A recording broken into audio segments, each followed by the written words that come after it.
am really, really happy to introduce my good friend, Jay Cornelius. Jay is going to kick off today and talk about design. Jay is an expert in user experience and design. He's also a serial entrepreneur. I met him probably a decade ago when he was Chief Operating Officer of Coffee Cup Software, so software that helped people develop web applications and things like that. He's since exited that business and he started Nine Labs, a design and UX consulting firm, a couple of years ago. He is the founder of the Atlanta Web Design Group and regularly gets about 1,000-ish design enthusiasts together in Atlanta to see keynote speakers or speakers from all over the globe.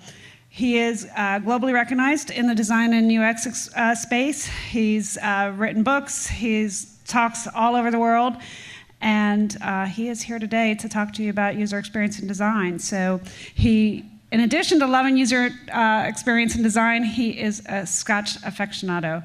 So Jay, welcome.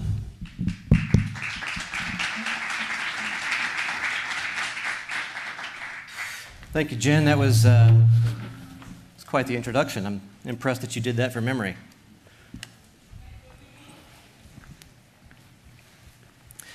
So I have an admission to make. This is my first time ever speaking in a room that has a dragon. So that's pretty cool.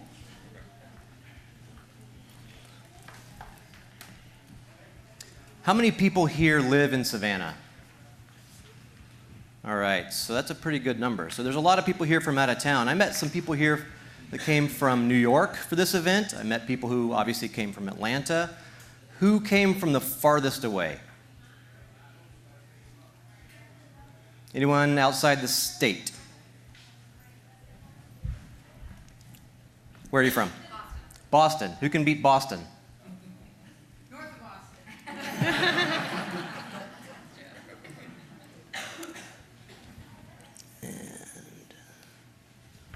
There we go. There's no prize, I'm just curious. And can we do... Let's do that. All right. Well, I went ahead and skipped forward, so we'll jump in. We have a problem with the way that we approach design. And it's kind of a big problem because for years and years, we've been focused on the wrong things. We've been focused on the output instead of the outcome. We've been focused on the assets that we create instead of the impact that those things make. And we've been focused on technology instead of the humans that the things that we're building are meant to serve.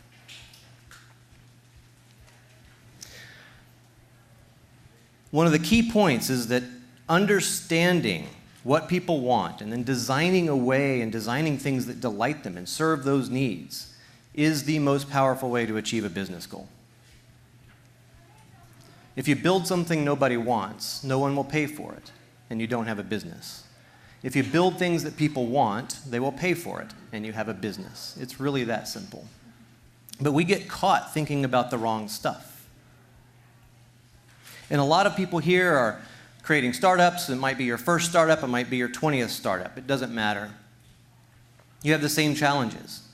And those challenges also apply with big companies who are now getting into innovation. Corporate innovation is this new buzzword, and we're creating whole departments, and there's chief innovation officers. Those people are startup founders, just in a different type of ecosystem. And they all have the same problem. There's been a lot of this buzz around this term design thinking, which I'll tell you is actually kind of bullshit.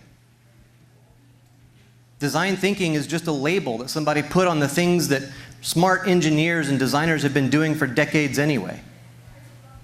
It's just a way of changing the conversation around design. A lot of people think that design is about aesthetics. It's about colors and fonts and all the things that you see, but design is much more than that. Design is a process. I got into a little Twitter debate with a good friend of mine last night about what design is and what design thinking is, and the thinking is just a tool. It's a muscle that we use. to go through the design process. So the minute somebody tells you that design is a color or it's a typeface or it's a layout, they're kind of missing the point. So lean startup. Everyone's probably familiar with that. Very similar in a lot of ways. These two things are not mutually exclusive. They're actually a lot of the same things. Lean startup methodologies are these design processes. And so if anyone here considers themselves a designer, and if anyone here considers themselves an entrepreneur, I'm challenging you to think of yourself as the same thing. Change the way that you think about design, and change the way that you think about innovation and product development and all of these things.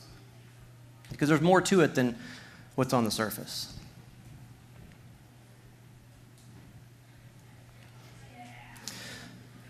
The idea guy is just that, the idea guy. And as most seasoned entrepreneurs will tell you, ideas are worthless. Execution is everything. You can have a crappy idea really well executed and have a great business. You can have the best idea in the world and do a lousy job on execution and it falls flat. So this guy doesn't always know what's going on. And if you've watched the show, you understand the joke.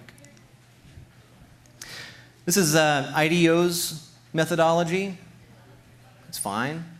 Inspiration, here you have an idea, you ideate through that, and then you implement. This is what the Stanford D School says. Very similar. You have an idea, you define that, you have a process where you go through and test things, and then ultimately it makes it out into the real world. Ultimately, it boils down to this. You do research, you explore some ideas, you design some things, you test those things, and then the loop continues. And a lot of people get stuck thinking that they have to go in this loop, and they're afraid to go backwards. Sometimes you have to go back to the research phase and make sure that you're validating those assumptions. Sometimes you have to go back through the processes and make sure that you're doing things the right way. You have to talk to real people. Design uses both sides of the brain. You have to be creative and you have to be analytical. And the best designers are capable of switching between these two modes of thinking and alternating back and forth when appropriate to make sure that they're analyzing the things that they create and they're staying creative in the things that they're analyzing, that they're looking at things with fresh eyes, that they're constantly trying to improve on the last iteration. Joshua Porter said that we need to intelligently alternate between innovation and optimization because both are required to achieve great user experiences. So one of the questions I want you to ask yourself as you're going through your daily work and as you're creating new things is ask yourself if you're being a slave to a dominant pattern. Are you doing something because that's simply the way it's been done? A lot of people will tell you that some of the most dangerous words in innovation are, that's the way we've always done it. That's a trap. So to illustrate that, I want to talk about the space shuttle, specifically the solid rocket boosters. As some of you may know, the solid rocket boosters are designed by a company in Utah, and they're assembled in Utah. But the shuttle takes off from Florida. So you have to get these massive things from Utah to Florida, and the only way to do that is by train. And those train tracks go through the Rocky Mountains, and they go through these tunnels. And these tunnels were built to be large enough to accommodate a train car. So while the engineers for the solid rocket boosters might have wanted to make them a different size or shape, or maybe make them wider, they couldn't because of that constraint. They had to fit through those tunnels. So we think about why the tunnels were the size that they are, and that's because train cars are the size that they are, which goes back to the size of the rails, which if we go back far enough, that goes back to when the first carriages were made to run on rails, which were incidentally the same size as the horse-drawn carriages, because if they made them a different size, the wheels would not fall in the ruts properly and they would break. Which incidentally goes back even further to England, which goes back even further to the Roman Empire, when a lot of those trails through Europe were cut by horse-drawn carriages and by chariots. So if we look at the way the patterns have evolved, what we find out is the size of the shuttle rocket boosters is dominated by the size of 2 horses' ass. So some of the technology that is the most innovative and powerful things that humans have ever done was still a slave to a dominant pattern. Which brings me to this. Inherently, we have a psychological bias. It's called the well-traveled road bias, which says that if we know the route between where you are and your destination, you will underestimate the time it takes you to get there. If you understand the path, you will underestimate the effort. Conversely, if you don't know the route, you will overestimate the time it takes to get there. So if something is new to you, you will overestimate the amount of effort it takes to get there. So this falls into those dominant patterns. So if you're used to using a certain library or used to doing things a certain way, you're likely going to underestimate the effort you're putting into that. And just because something is new, you're likely to overestimate the effort that's going to take, when likely they might be about the same. So the next time you start a new project or you're working on something that might be able to utilize something that you've already used, some other code library or some pattern or some system, think about that. Are we using it because it's the right choice, or are we using it because we're comfortable? And could there be something else that could achieve this result better than the old way of doing things? Another cognitive bias that we have is this curse of knowledge. This is really easily demonstrated. How many people in this room can remember what it was like not to know how to walk? None of us. How many people here speak multiple languages? So how many of you, English is your second language? A few. Okay. So for those of you for English is your first language, imagine what it's like not to understand English. It's really difficult to put yourself in the mindset of someone who does not have the knowledge that you have. So when you're thinking about designing something for a human, you understand what goes into it. You have already thought through the problem. You already have knowledge that they don't. And it's really, really difficult to put yourself back into their mindset and understand what it was like not to have that knowledge and to experience something for the first time. So as you're thinking about how you're going to solve a problem for someone who's never encountered this problem before, remember that you retain knowledge that they never had, and you cannot possibly put yourself back into that situation, which is why it's absolutely essential to talk to people and understand their perspective. So we have to ask, as we're doing things, is this truly the best solution for this person in this place in this time?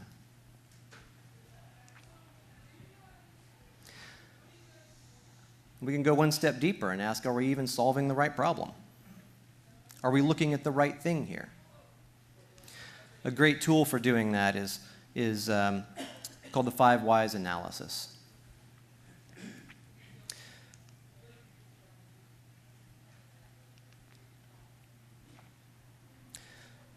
Anyone familiar with 5 Whys? The Toyota School? A few people? Of course you are. So the Washington Monument is there because the people who maintained the monument were noticing that the stone was deteriorating much more rapidly than they had predicted. And they figured out that it was because of these harsh detergents that they were using. So someone asked, well, why are we using these harsh detergents? I was like, well, there's bird poop all over the thing, and that's the only stuff that will get the bird poop off. So then, why is there so much bird poop on the monument? It's like, oh, well, the birds come to eat the spiders and insects and things that are gathered around the monument. Okay? So why do we have so many spiders and insects and things around the monument? Well, that's because when we turn the lights on at night, all these insects come and flock to the monument, and then they end up hanging out. Okay, so if we turn the lights off or if we use a different type of bulb that doesn't attract those insects, then we won't attract the insects and we won't attract the birds and we won't have the bird poop and we don't have to use the detergent. So the solution isn't changing the detergent. The solution is asking why and finding the root cause. The root cause was the light bulbs. The root cause wasn't the bird poop. So they changed the form of the light bulbs and altered the time that they turned them on.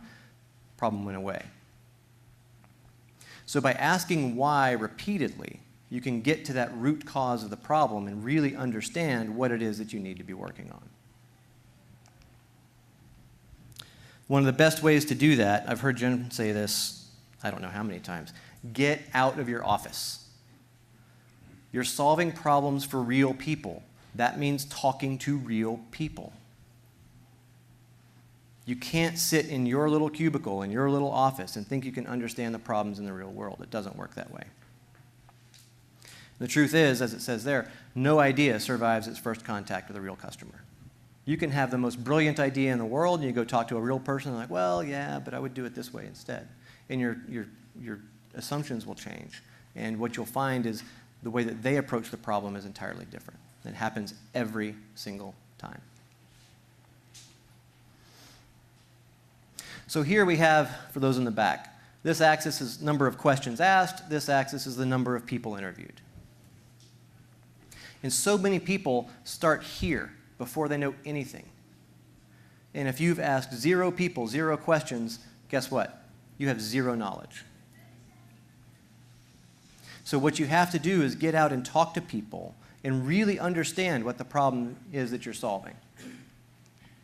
So then we add this risk line. Right at the very beginning, risk is very high because you know nothing. But as you learn more, the risk of building something people don't want starts to drop. So research is the really essential phase. And then once you cross, this thing is jacking up. Once you cross the line where risk is lower than your knowledge, then design can begin. There we go.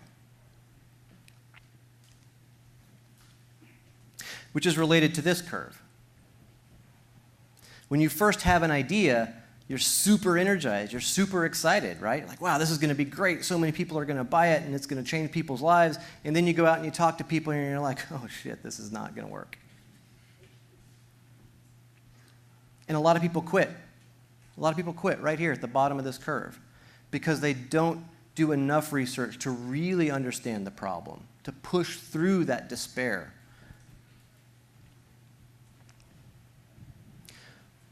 Once your confidence is high again, that's when you can start designing things. So research is a fundamental step. And in order to do research, you have to know how to understand humans.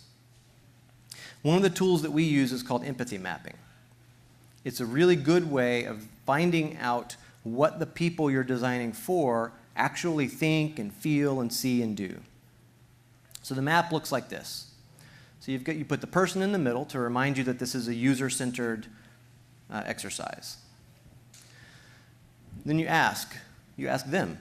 You go out and talk to them. What do you think and feel about this problem? What do you think and feel about what you see in the marketplace?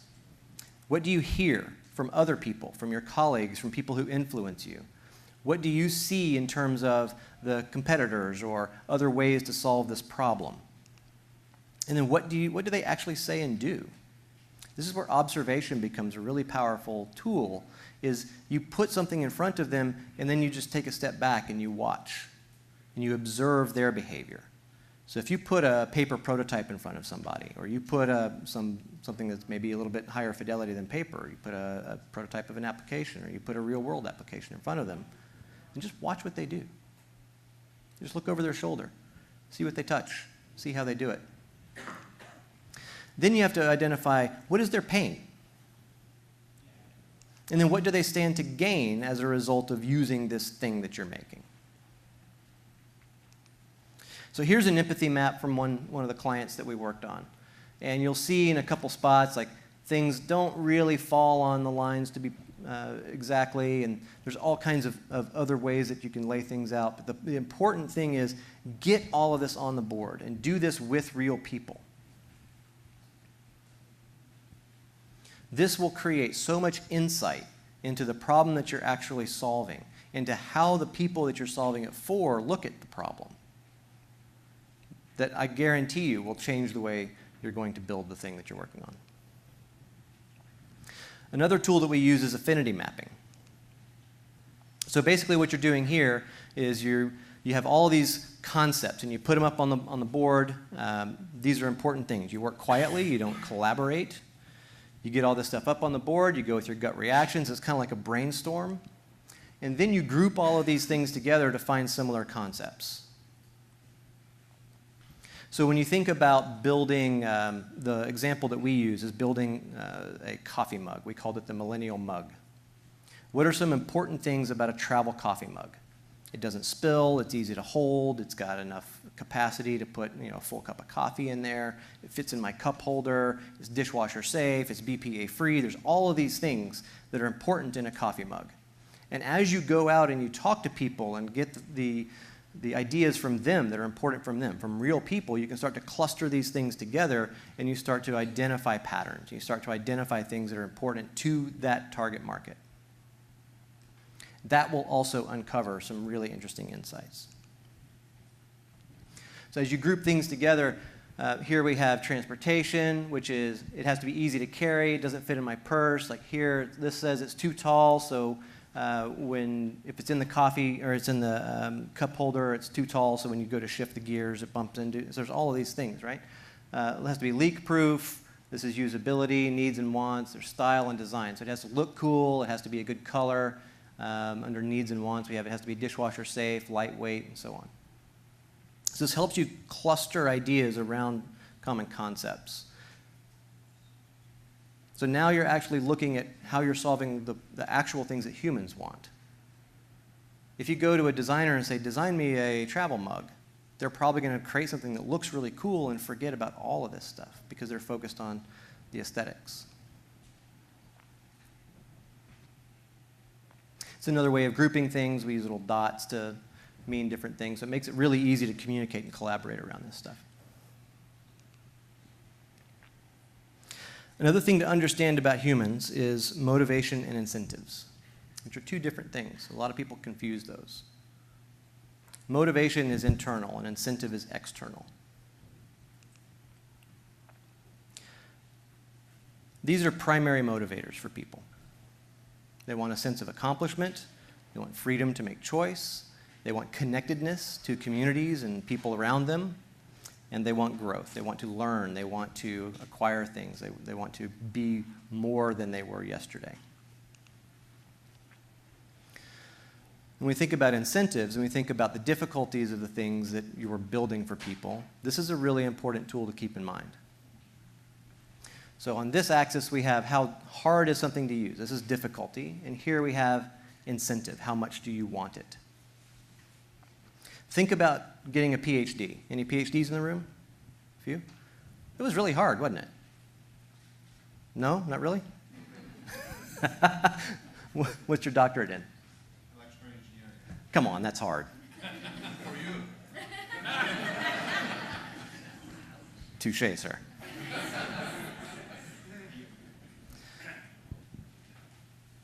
Point being, you have a sense of accomplishment when you earned that degree, right? That degree is important to you because it took effort. And because you made it, you got there, you have this sense of accomplishment and pride and so on. Had you not made it, you probably wouldn't feel that way about getting PhDs. You might be jaded. You might not like the whole idea. So if something is easy to use and you have low incentive to use it, it's pretty forgetful. I don't really want that cup of coffee, but it's really easy to get. It's like not that special. You're not going to remember getting a cup of coffee that was easy to get. If something is really difficult to use or to do, and you have low incentive to do it, you get frustrated. All I want is a cup of coffee, but I had to walk 6 miles and I had to jump through these flaming hoops to get it. You're frustrated, right? For something that's low incentive. Now, conversely, if something is easy to do and you have incentive to do it, then you can deliver high value there. It's like, wow, this was a great cup of coffee, and it was so easy to get. So you're going to remember that place. You're going to go back. The interesting part happens up here in this danger zone, where something is hard to do, but you have high incentive. And there's an interesting illustration here. It goes back to cake mix in the 50s. There was a company called Bun Cake Mix. I think it got bought by Betty Crocker, so most everyone's probably used a Betty Crocker or Duncan Hines cake mix.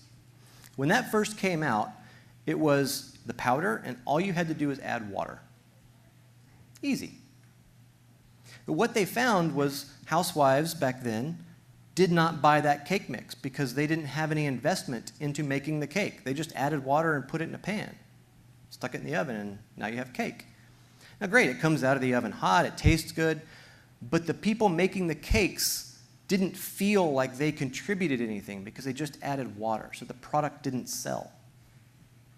So they reformulated it and made it to where the person making the cake had to add milk, eggs, and oil. Now the person making the cake is partially invested in the process. They actually made it more difficult. But by making it more difficult, they delivered more value. Because they got the person invested in the process. So by doing that, counterintuitively, the cake mix started selling like hotcakes. So when you're building things, also think about how you can get the humans invested in the process. Don't make it difficult for them, but give them enough involvement that they can begin to take part in the creation process or have a little bit of investment, a little bit of personalization. Even if it's as simple as being able to choose the theme for their browser or change the colors of an application, something, a little bit of personalization where they can do a little bit that helps make it more personal to them so they can be involved. You deliver more value that way. This is all based on exchange theory. So exchange theory basically says that your value equals the reward you get minus the cost that it cost you or the effort you put into it. And that could be financial, that could be time, that could be effort, that could be any number of things. So when we think about delivering value to customers, that's essentially what they want and that's essentially what you want, is you want the customer to capture some value and you want the business to capture some value. So we have to think about this simple equation. What reward are you giving and how much does it cost them to get that reward? If all costs are equal, let's say that it's the same amount of effort, then people are going to go towards the reward side and think about, well, what am I going to get? Am I going to get more, maybe more followers or more fans or more people, more esteem, more social proof, more value on the other side? If all the value is equal, then people are going to look at the costs. Is it more effort? Is it more money? Is it more time? So keep that in mind as you're designing things, as you go through the process, at each little interaction step. Think about what value are you delivering and how much is it costing that person to get to that next step.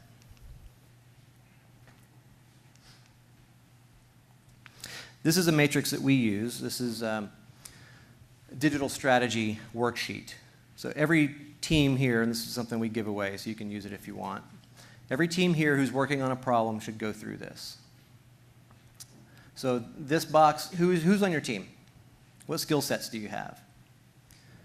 How will you make decisions? This is critically important.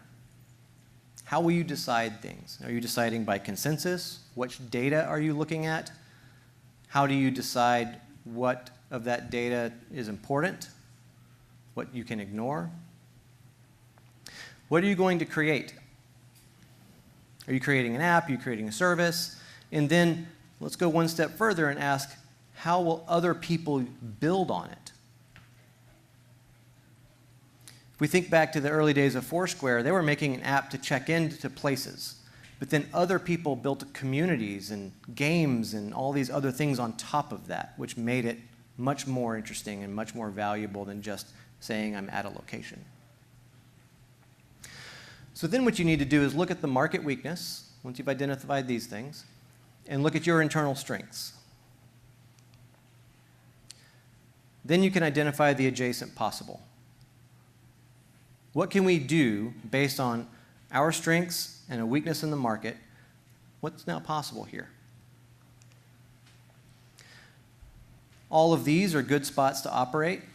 Like, you can find value there, you can create a successful company there, but that's the sweet spot. If you can find something that happens at the intersection of those three spheres, if you can create something that happens there, your chances for success are much, much greater. And one of the ways to do that is consider the desired outcome for the user. Is it useful? Is it usable? Which is entirely different. And is it desirable? Is it something people actually want to use?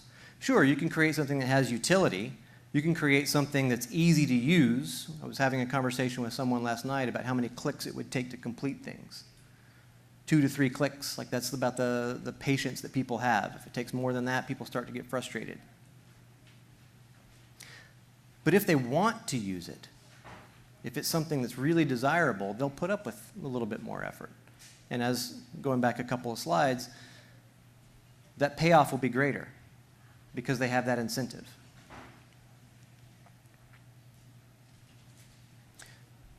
There's your standard website template. We've got a photo up here, we've got a button, find out how unique we are, we're awesome. And then there's always 3 columns. We're probably all guilty of this. But if we always start here, then everything's going to look the same, and it's going to be hard to differentiate yourself. The average restaurant website. These are the things that are actually on the homepage. Well, we've got to have a slideshow so people can see what the inside of the restaurant looks like. We've got to have a virtual tour so they can see what it's like to walk through the place. We've got to play some music so they can get the ambiance of what's going to happen once you get into that restaurant. Some social media links, photos of the chef. Like, that's the stuff that's important to the restaurant owner because they want to show off their creation. What's important to the user is address and directions and dress code and the menu, not a PDF. It actually needs to be a menu that you can read. Parking information. That's the stuff that's important to a user. But how much of it is actually on your average restaurant website? It's really difficult to find some of that information sometimes. So who are they designing for? And they're designing things against their best interest. This is a coffee shop in Atlanta. Many of you may know it. This is an example of what I just illustrated. So I had an appointment. I wanted to know if Octane was open at 7:30 a.m. So I had to go to the website. I had to scroll to the bottom, but those hours were for a different location. So then I had to click for the location I wanted. Then I could find that, yes, they're open at 7 a.m. That's great. And not too much work, but more work than it should have been. Now, I think this is better. I go to Google, and I type Octane Coffee. And look what Google does.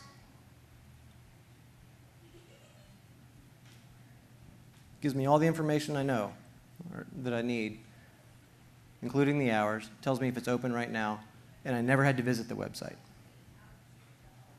Now, what would you say is the better experience for me as a user? The Google experience, right? But guess who doesn't want that? Octane, because they want me to visit their website, which is really kind of dumb because they don't want me to visit their website. They want me to show up and buy coffee. The website is just a tool for them. But because they were smart about putting some information in the website that humans would never see, Google could pick that up and deliver a better experience to me, the user. So those are kind of conflicting incentives there, right? Octane wants me to go to the website and ultimately buy coffee. But they made it really hard for me to do that. Google made it easier.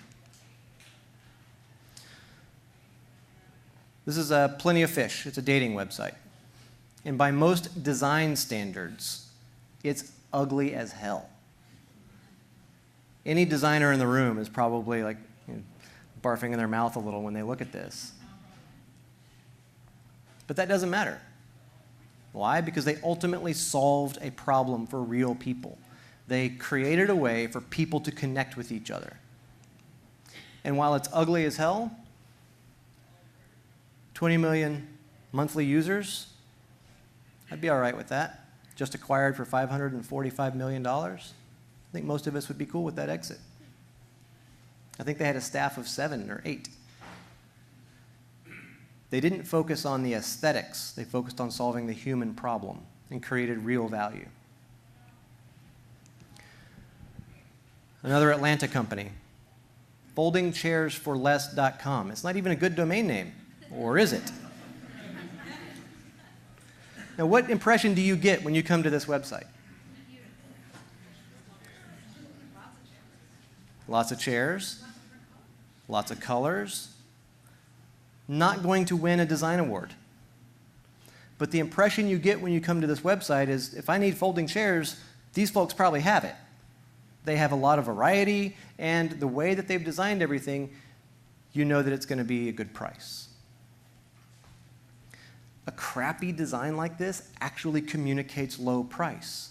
Have you ever thought about why the Kroger circulars look different from the Saks Fifth Avenue ads?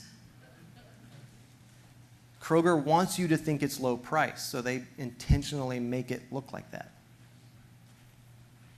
Now, how many people here build websites and e-commerce sites and that kind of thing? A few.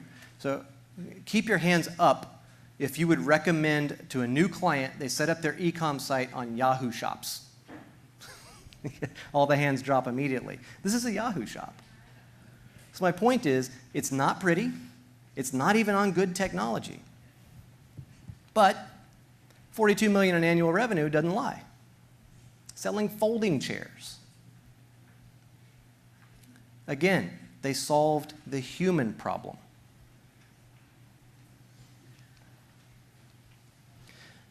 They reduced friction, made it easy to see that you had what they wanted. Enhancing personalization. That's like Google knowing that where I need to go and giving me the information that I need. And they drove engagement. This is the cycle of experience, and it might be difficult for some of you to see in the back, but it starts with evaluation. Does this thing look like am I going the right direction? Am I in the right spot? It's kind of a wayfinding thing. Then there's an expectation. I need to find, let's use shoes as an example. I'm going to go to Zappos and I'm going to buy some shoes. So I type zappos.com in and it goes to Zappos. And I evaluate, yeah, this is the right website. Then there's expectation. I need to buy some shoes. Then there's proximity. Can I find the thing that says men's shoes? Then there's awareness. Am I aware that that's the thing that's going to take me to the men's shoes? Then connection. Do I connect that the men's shoes link is the thing that I need to click? Then action. I click the link, I get a response. The men's shoes page pops up. I evaluate, am I in the right spot? And the cycle continues and continues and continues and continues. This cycle continues until the user achieves the result that they want. So if you break any step of that cycle, you have broken the experience. So it's critical to understand what is the user's expectation. What are they looking for? Do they identify the thing that's on the page or on that screen of the app with the thing that they need? A great example is we were doing some user testing for a company that makes printers and sells ink and things. And we had some people in the lab, and this one woman, the task was, find the ink that you need for your printer. You need to buy new ink. And we gave her the model number. So she's staring at the screen. Silence. For 3 agonizing minutes. And the facilitator asks, ma'am, do you understand the task? Yeah. I need to buy ink for this printer. Okay, so are you confused or what's going on? She goes, I don't see the search box. Because this manufacturer, in their eminent wisdom, had thought that we'll put the search box at the bottom of the page. Because anyone who's going to come here, they're going to look at everything that's on the page, and if they can't find what they're looking for, that's when they need to search. Logical thinking, sure. But the people expect search box kind of in the upper right of the page, right? Over here somewhere. And it wasn't there. She couldn't find it. So she was paralyzed. She didn't know what to do. Because that cycle broke. The search box wasn't in proximity to where she was expecting it. And it froze right there. So that speaks to prototyping things and testing things and taking things out to real people and watching what they do. Seeing if the thing that you made is actually usable. Can people figure it out?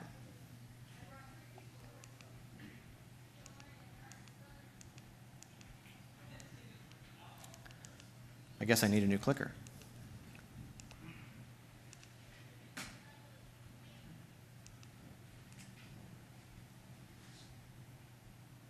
There we go. So this is a tool that we use to work through some of these problems. It's called the experiment grid. So you have an idea. You write that in the top box. Then you have your assumptions. And we've probably all heard about validating assumptions and testing those assumptions. So we write our assumptions in about the customers and their world and what problems they're trying to solve. Then we have a hypothesis. If we do X, then X percentage of people will do Y. Then we write down the experiments we're going to use to try to test that and what metrics we're going to look at to determine the results. Then we look at the results and we ask, what did we learn and what are we going to do next? And then the cycle repeats. So by using a tool like this, it helps create the discipline that you need to go through and talk to people and to test things and to document that. So at some point later when maybe somebody new joins the team or you're having a meeting about progress and one of the investors wants to know what's going on or why a decision was made, you have data to back that up. Data based on real people and their feedback and what was important to them.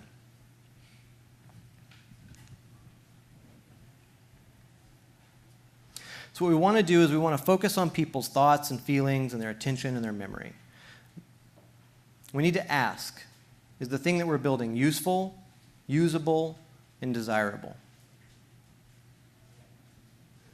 And then the results we're looking for are conversion, retention, loyalty, and advocacy.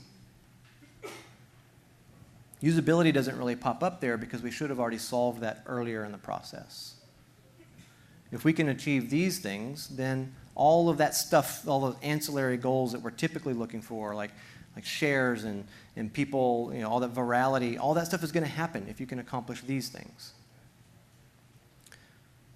So if you think about what people are feeling, what people are thinking as they're using the app, get into their heads a little bit and make sure that you're not abusing their attention and make sure that you're not asking too much of their memory.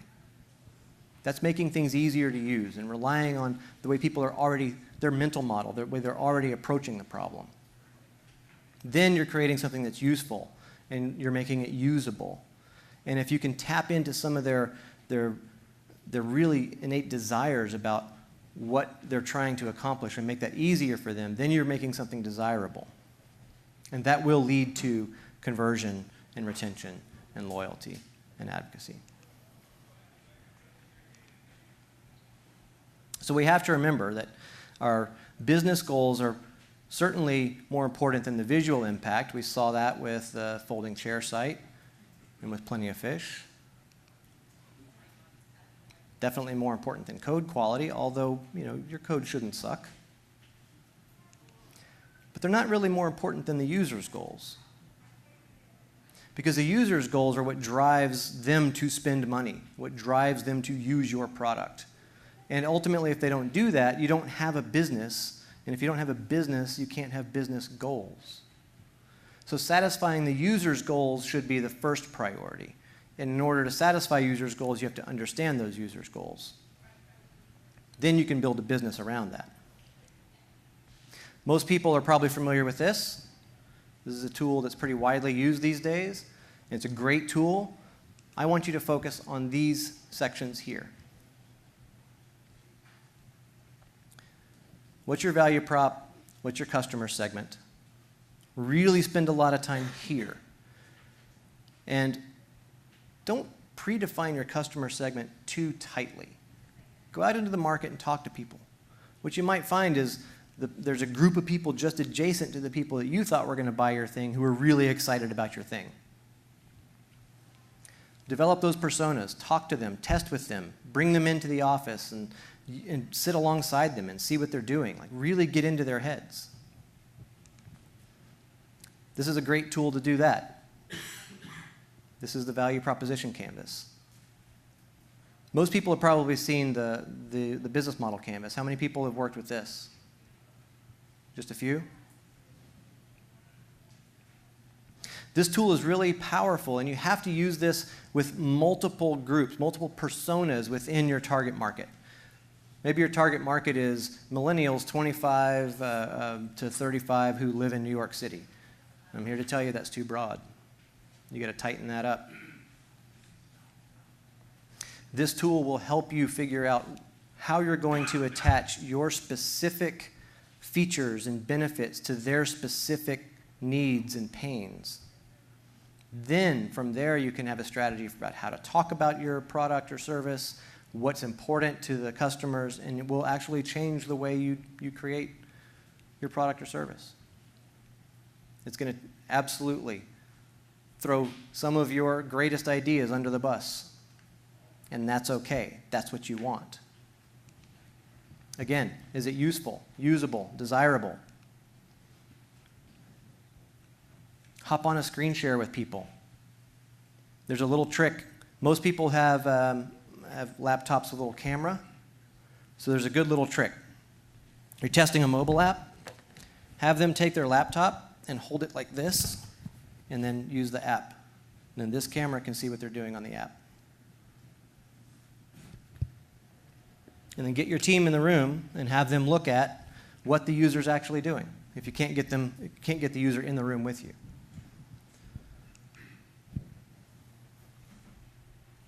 Record videos. Talk to people. There's no excuse.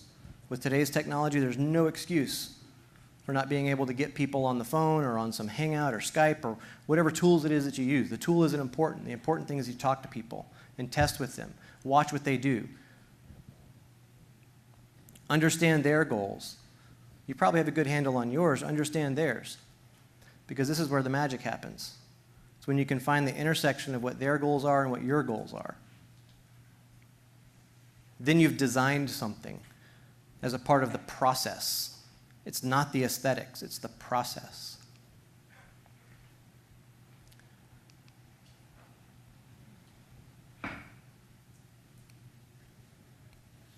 That's the key. You're designing for a human outcome. You want to help people solve their problems. You want to help people live better lives, so to speak. And oftentimes that's something as simple as making it easier for them to put an address into their GPS on their phone so they can easily get where they're going. Or to give them the hours of the coffee shop right in the search bar without having to ever visit the website.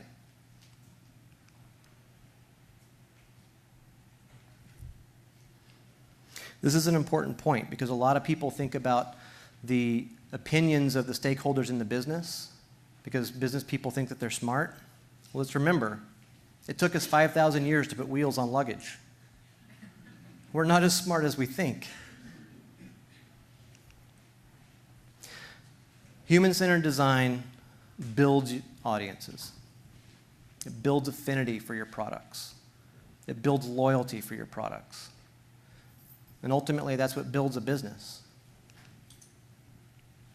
Some brief stats from a Forrester report that just came out. People who focus on human-centered design see up to 200% increase in visit-to-order conversion, 400% higher visit-to-lead conversions, 41% lower abandonment rates. Those are all numbers I think we could all live with. 14.5% more people are willing to purchase when you focus on their experience. 15.8% resist doing business with a competitor. 16% or more are likely to recommend you to a friend. The report goes on to say that for each 1 point increase in a customer experience index, these are some pretty impressive numbers. The audio industry gained $873 million in revenue. 1 point increase. Hotels up $332 million.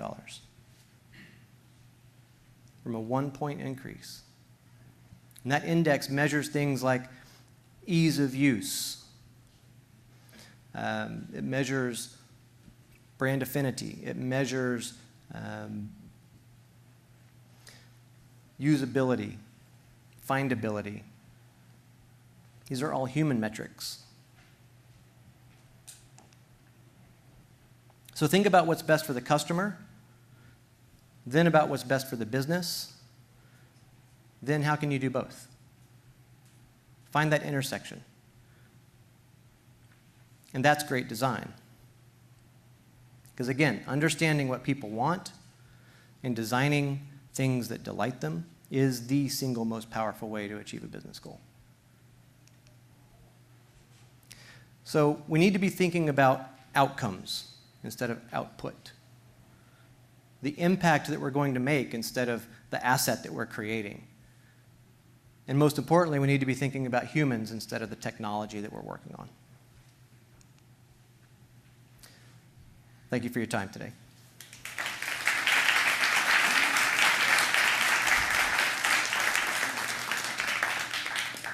All right, I think we have a few minutes here. If anybody's got any questions, maybe 2 or 3 questions from the audience. Sure. Thank you. Hey, thank you.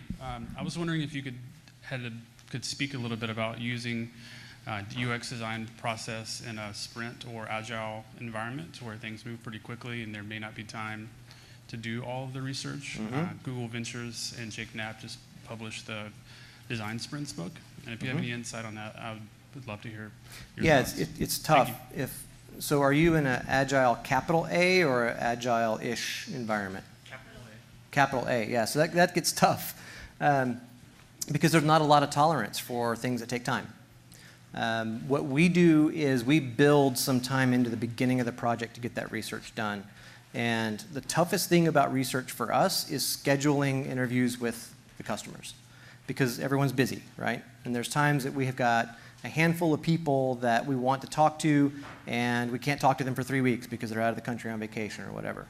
So we try to build in about 45 days at the beginning of the project just to get initial research done before any kind of sprints even start. And that way you have a foundation to work on. And that really can't adhere to an agile process because you don't control the calendar. Sometimes it stretches beyond that, and that's fine. If research continues to come in as we start doing development, that's okay. But we try to get at least a good foundation of research done up front before any development begins. Any other questions? Awesome. Yeah. My name's Ernie Lee. I'm here with a part of a teacher fellowship. I'm Ernie Lee. I'm here with a part of a teacher fellowship. As a teacher, if I want to redesign my class, of course I've got to follow standards and that kind of stuff. But how would you suggest going about redesigning how to teach a history class for high school students? Kind of use some of the same process? That's an interesting proposition. How to redesign teaching a history class. That's one of the cases where talking to students might give you bad info because... Right. But we've got to have the students' input as well as the parents' input as well as the district or the headmaster. Yeah, so you've got 3 groups of stakeholders, maybe more, and one of them is probably incentivized to do as little work as possible. Right. So I would talk to all 3 groups and see what the overlap is in terms of their incentives and how they approach things. One of the things with history in particular, our daughter is in a history class right now, and she is completely involved in it because the teacher makes it interesting by wearing silly costumes and things. Right. So depending on the level of the student, they might want a different type of engagement. So instead of asking them things like timing and schedules and workload and all of that, ask them what's interesting about the topics, because that's how you're going to help them with engagement. And then on the metric side for what you need to deliver, maybe that's where you would be talking to the school system or the university system and seeing how do we make those 2 things overlap. So this is just completely out of my back pocket. Right. But I would think on the student side, think about what is going to make the topic and subject matter interesting and engaging, and then extrapolate that over to how do you actually deliver and meet the metrics that you need to for the school systems and the parents. Great. Thank you. Any other questions? Oh, in the back. I'm going to get my exercise today. Thank you. Hey there. My question is about creating customer segments and how you create that information. And my question is, when you're working with a client to create the information about your client or your client's customers, how much of that do you do with your client, and at what point do you step away from your client and use the information that you've gathered to help create those segments? We're pretty collaborative. So what we want to do is, a lot of times client research is old, outdated, or just plain wrong. Unless they're a really sophisticated organization, we use what they give us as a baseline, but then we go back and validate everything anyway. So if they tell us that their target market is X, we want to go and validate that that actually is their target market by looking at other things. So we ask for different types of analytics on usage and customer behavior, just to see, are these people actually the right people? A lot of times what you'll see is a brand will say, we're going after this group, but this other group is their customers. So then we have to understand, are they wanting to shift and abandon those customers? Are they trying to grow? Or what's actually going on there? Then in terms of segments, we'll typically break it down by your common demographics, but then we also look at psychographics, which are much more about the mental mode of what someone is thinking and what they're trying to accomplish when they're interacting with that brand or platform or service or whatever.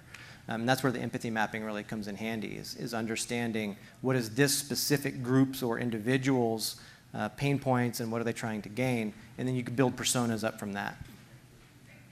Welcome. Awesome. Maybe time for one more. Anybody? All right.